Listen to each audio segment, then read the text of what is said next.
Hello, my name is Fred Crosby, and I have the honor of being the chief of the Hanover Fire and EMS department. Hanover Fire and EMS is run out of 16 stations with about 450 active volunteers and 150 employees. All total, we have about 1,000 volunteers associated with us in some way or another. These men and women really do a lot in our community. This video is to give you an idea of what we do on a daily basis. Hanover Fire and EMS is a different kind of organization because what we really are is the safety net for our community. Sure, when you think of the fire and EMS service, you think of the things we do. We put out fires, we run EMS calls, we go to accidents, we handle hazmat, natural disasters, but we do a lot more than that. Basically what we do is we go to somebody's side on the worst day of their life and we try to make it better, whatever that is. This video is to give you an idea of how that impacts people in our community and what we really do as the safety net of the community. I hope you enjoy meeting the people that we've been able to meet, and if we could ever answer any other questions, please let us know. Each year, the men and women of Hanover Fire and EMS respond to more than 20,000 emergencies. These calls are answered by a combination of paid and volunteer emergency responders that are highly trained professionals. 24 hours a day, 7 days a week, they answer calls from the 16 stations located throughout Hanover County. Aside from structure fires, vehicle accidents, and medical emergencies, they also provide some services that you may not be aware of, such as swift water and technical rescue. The skill and expertise of the department members not only saves lives, it also helps businesses, which in turn helps our local economy. Sam Hightower of the Richmond Times-Dispatch knows how our firefighters have made a difference when a fire occurred in one of their large printing presses. And the presses are 4 stories tall, and there's 2 main levels. And we went in on the main level, and as I'm walking through the area we call the real room, I've got water up to my ankles. And I walked past the first press, put my hand on a roll of newsprint, and it was dry. And I was totally surprised because there were 60,000 gallons of water pumped into that room between the sprinkler system and the Hanover Fire Department. Walked across the B press and it was absolutely a mess. Charred, burned, rolls of newsprint that had been saturated water had slopped off on the floor, looked like paper mache all over the floor walking through that. Walked over to the C press, which is on the far side of the main entrance when you come in, and touched the roll of newsprint going through there. It was dry. So now I'm thinking, uh-oh, there's a chance. You know, we might be totally out of water here. It might not be too bad, no pun intended. Went up the stairs and came up on the far side of C press. Looked at the press, it looked fine. I mean, I'm totally amazed. 4 hours of smoke, 4 hours of billowing, 4 hours of water being pumped in the building, and water's the worst thing for the electronics on a printing press. And it was okay. Walked back over to B press as you're going back through the room, and you could tell it was an utter mess. Charred, burned, aluminum covers melted, must have been a lot of heat.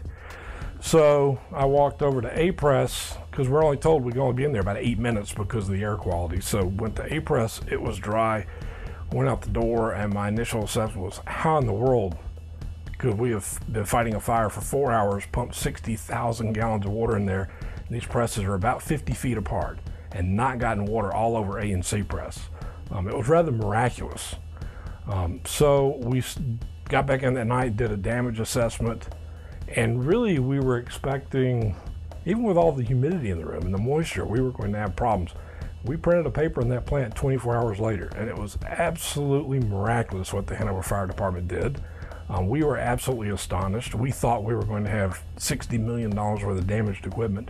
And literally the one press that was started because of an electrical short was totally demolished, and the other 2 were printing newspapers 24 hours later.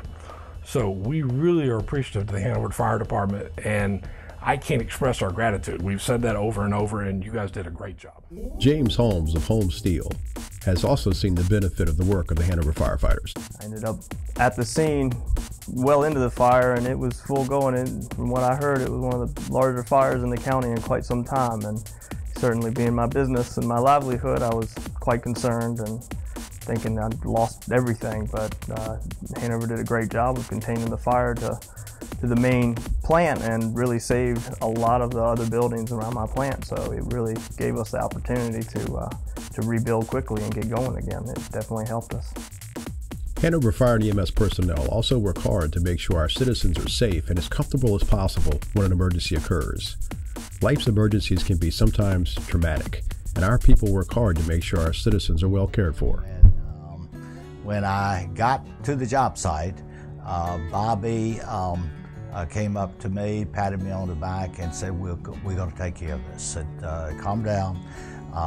My biggest concern at that point was that I had 40 families, basically, to support running that business. The fire was blowing, the wind was blowing from the north, going through the northern building, going south to the inventory, to the middle building, and I could just see a real disaster. They patted me on the back, basically held my hand and said, we're going to take care of this. Much of the success the department has during an emergency comes from countless hours of planning and training that occurs long before the emergency begins. Department personnel are out in the community every day meeting with businesses to develop plans in the event of an emergency. The crews at Engine 4 in Doswell meet regularly with local businesses to ensure that both the business and the fire and EMS department are ready. Ron Rodzinski of Next Era Energy understands how important that personal relationship is to their emergency preparedness. We know a lot of the folks on first name basis, so that really helps. Almost a personal relationship, and that always enhances the working environment. They've been critical to us, particularly with the ammonia drills. They've gone over and above by providing their personnel to partake in our ammonia drills, also getting Enrico hazmat involved. So they realize the criticality of these drills to our facility and to the general public. So they go over and above and bring in other agencies that would be involved in the case of a real drill. Such planning has proven to be vital in some of the largest fires in Hanover County history. In 2006, a large fire broke out at the Covenant Woods Assisted Living Facility in Mechanicsville. Working together, the facility personnel assisted the fire and EMS department in battling that blaze by moving their residents to safety. Bill Jefferson was able to quickly activate their emergency plan during that fire to protect their residents. So we were quickly able to activate our emergency preparedness plan and to move the residents away from the area where the fire was and keep them in the building and go along with our policy of sheltering, protecting in place. From there, Hanover Fire showed up, basically took control of the scene. We basically followed directions after that just to make sure that we protected the assets to the extent that we could and then protected life throughout the process. So from that standpoint, I think things worked the way they should work when you have an emergency. Obviously, you can't always prevent emergencies, but you need to be prepared. The spirit of teamwork within Hanover County doesn't end when the fire is over. There's always room to improve. Having those personal relationships make that task even more effective and beneficial. So I knew many of the guys by first name. So after the fire, they were there almost every day, basically asking us questions as to what they could do to support us. They were also interested in looking at other aspects of the existing, the old building. And from that, they also gave me a lot of tips in terms of what I should do to get even more prepared for the future. That is, we went through a numbering system on the outside of our building that would give them locations when they drove up. They wouldn't have to come to the front entrance. They could drive around the building and know exactly where they were located. They also encouraged me to do put the Knox boxes in place, and we did that so they'll be able to get key entry if I was not available or people were not available. So they were just invaluable in terms of giving us information how to prepare better for the future in the event we had another mishap along the way. But when it comes to the impact that Hanover Fire and EMS has on the community, there's much more to the story. On most days, you can find a fire engine or an ambulance at a Hanover County public school, not for an emergency, but to help our community in a wide variety of ways. Assistant Principal Amy Williams called on the fire department when their school needed help with the construction of a fence. The school had received a grant to build a garden with a pond, but the fence was required for student safety. So we started thinking about, well, where can we get the manpower to help us install this fence? So I contacted Chief Moore at Station 7 and asked him if he and a crew of firefighters would be willing to volunteer their time to help us install the fence. And he graciously said yes, and he worked right alongside me the entire way, from the layout of the fence, what materials they needed to purchase, calling Mrs. Utility, the whole way. Chief Moore was right there. They did it in one day.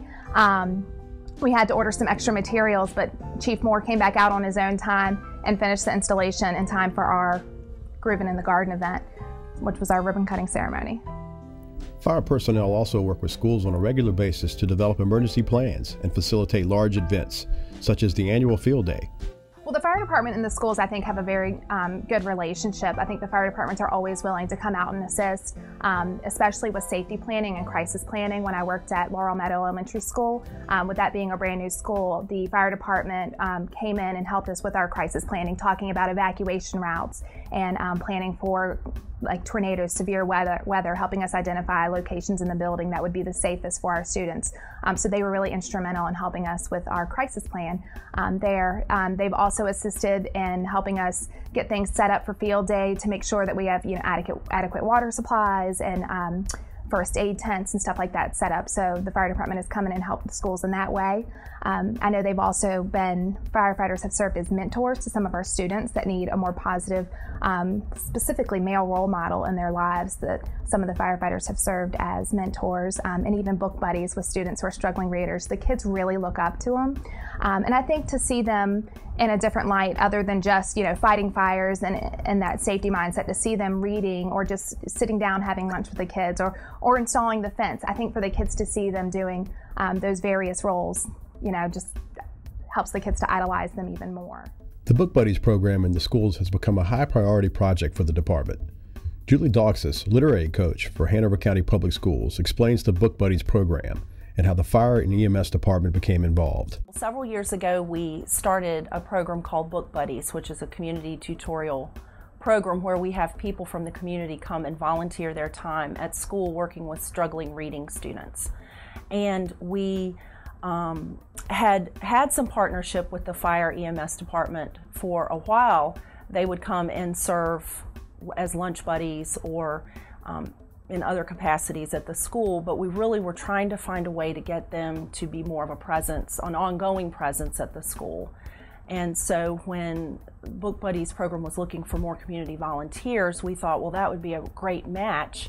And so we met with some of the folks from fire EMS, explained our program to them. They were very receptive and very interested.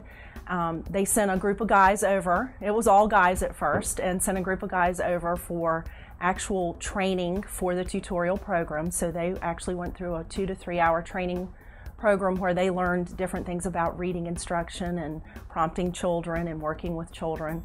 And the program took off from there. The impact of the Book Buddies program has had a significant effect on the children that participate, as well as the firefighters that work with them. I've definitely seen a lot of impact.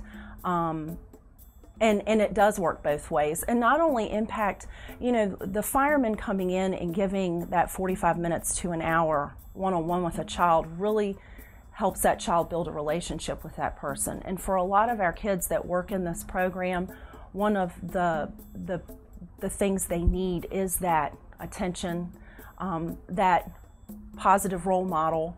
It's nice that it's someone from the community that they might see out at the store or maybe at an event in the community. And so that really works with that student's not only academic achievement, but also their self-esteem. And so we see it working that way, but we also see the firemen become very attached to these children too. And, they get very involved in not only their academic life, but how is he doing in the classroom? How is his behavior? Can I bring him something next week? Can I take him out and show him the truck? So I think it's a positive impact on both fronts. The firefighters also appreciate the opportunity to work with the children. It was a great opportunity. It's a lot of fun to be able to get involved with the kids. It's fun to go in there and knock on the door, and they get all excited about, you know, when you open the door, they get to go hang out with the firefighters, and it makes them feel really, really special. I know some of the kids that we had, they came in with some pretty low reading scores for their initial testing, and we worked with them every day. We went through different lesson plans that the teacher gave us every week. It changed weekly, focusing on, you know, certain things more than others, and by the time we got done with them, I mean, they had almost tripled their scores by the time they got done at the end of the year. So I mean, it's a great way for us to be able to really feel like we're a part of the community. Plus, I love being able to hang out with the kids because, you know, they feel special being able to, you know, get asked, you know, by the firefighters how their weekend was, you know, what their favorite sports are, and you know, it gives them another little opportunity to really enjoy something about school and something to look forward to every day. And the Book Buddies program is about much more than just grades. Our firefighters have the opportunity to serve as role models and mentors. We get to be able to work with them throughout the course of the year. I know specifically one child that I had in Beaver Dam, he didn't have a father figure in the home. And so the principal afforded me the opportunity to go out with him during the Book Buddy program, play on the track, kick a soccer ball, play basketball, do other things other than just reading, to be able to work with that child also as a father figure / mentor, not only from a reading aspect. Hanover Fire and EMS personnel are also out in the community every day, even when they're off duty, doing what they can to make a difference in the lives of our citizens. Rick Holzbach describes what Hanover emergency responders have done to help feed the hungry in our community. My employment is with Feed More Incorporated, which is the umbrella organization that brings together the Central Virginia Food Bank, Meals on Wheels Serving Central Virginia, and our community kitchen. And in July of 2007, I received a very interesting call from some members of the Hanover Fire EMS Association, and they had reached a decision that they would like to, at their monthly meetings, collect non-perishable food and grocery products for those in need.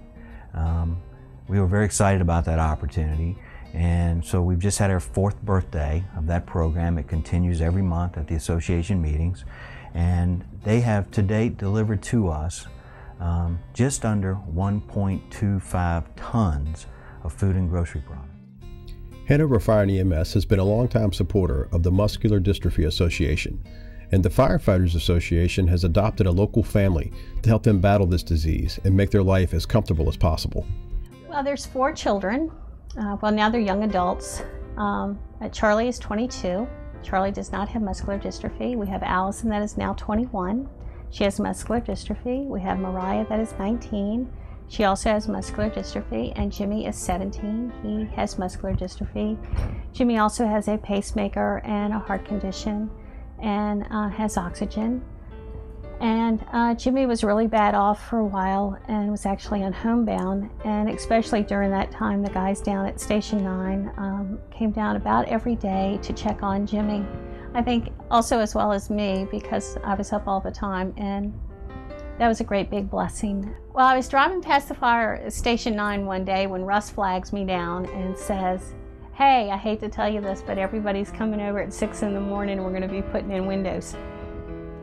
And so anyway, so everybody shows up the next morning at 6 in the morning, and they put in 21 windows in our house, which made it really, really nice, because we used to have these old windows in the house, and they would fall down on their own, or they wouldn't open at all. I was always very scared we would have a fire and I wouldn't be able to get out, and wouldn't be able to get the kids out or anything else. So it's so wonderful now, because now we can actually keep the air conditioning in, and we can actually open and close the windows, and it's really wonderful. They don't do that on their own anymore, so it's great having new windows. And the guys have been doing a lot of work around the house, and it's been everything from little tiny things like fixing doorknobs. I've just been recently diagnosed with Parkinson's disease, and a lot of times I couldn't get out of the house or in the house because of the doorknobs. I couldn't turn them. And now I can actually get in and out of the house real simple as well. So that's been another blessing, being able to actually get in and out of my house, because they fixed all the doorknobs as well. They've done so many things for us. I'm just very blessed to be associated with such wonderful big family like the Hanover Fire Department. And it is family. They've done every little thing. They just give us so much love and support. They've done big things from chopping wood to little things like fixing doorknobs. But more than anything else, they just love us, just the way we are. No matter on duty or off, during an emergency or just a regular day, Hanover Fire and EMS personnel are constantly out in the community preparing for the next disaster and working to improve the quality of life for the citizens of Hanover County. They work each day to ensure our neighborhoods are a safe place for people to work and play and for businesses to reach their fullest potential. Our personnel, our people, model the tradition and spirit that is Hanover County.